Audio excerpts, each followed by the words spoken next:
যেখানে যখন যাই সেইখানের মতো থাকতে চেষ্টা করি। বাড়িতে এসেছি সকালবেলা উঠে উঠোন ঝাড় দিয়ে নিলাম, আর কয়েকটা মুড়ি মাখিয়েছিলাম সবার জন্য, তো সবাই মিলে খেয়ে নিলাম। তারপর আসলাম রান্না করতে।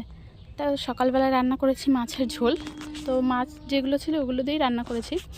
তারপরে আসলাম জামাকাপড় রোদে দিতে। আর আজকে রোদ্রটা দেখেছো, ভীষণ রোদ্র উঠেছে।